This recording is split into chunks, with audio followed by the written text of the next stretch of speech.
பிரபஞ்சம் அவரை மீண்டும் கொண்டு வருமா? இந்த ரிலேஷன்ஷிப்ல நான் சொல்லப் போற விஷயம் மாரி எத்தன பேருக்கு நடந்திருக்கு? அவர் திரும்பி வருவாரா? ஒரு நாள் எனக்கு கால் பண்ணுவாரா? என்ன மிஸ் பண்ணுவாரா?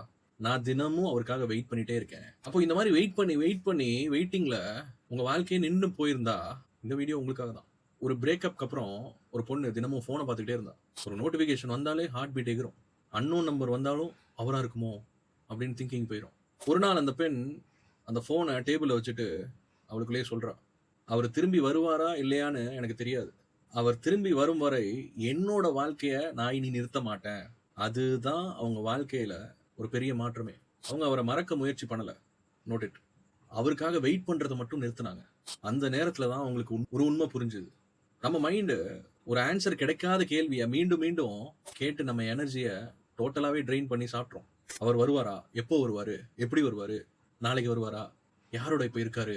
இந்த கேள்விகளுக்கெல்லாம் நீங்க பதில் தேடிக்கிட்டே இருந்தா உங்க வாழ்க்கைக்கு எப்போ பதில் சொல்ல போறீங்க? பிரபஞ்சம் அவரை மீண்டும் கொண்டு வருமா? அது உங்க கண்ட்ரோல்ல இல்ல. ஆனா நீங்க உங்கள மீண்டும் கண்டுபிடிக்கிறீங்களா அப்படிங்கிறது உங்க கையில தான் இருக்கு.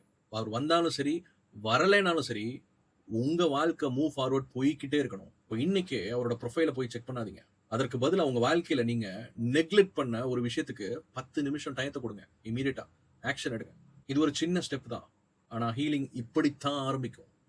ஸோ காத்திருக்கிறது அவருக்காக இனி வெயிட் பண்ணாதீங்க. உங்களுக்காக வாழ ஆரம்பிங்க. இந்த மெசேஜ் ஒருத்தருக்கு தேவைப்பட்டா அவருக்கு ஷேர் பண்ணுங்க. Thank you so much for வாட்சிங். Happy manifesting.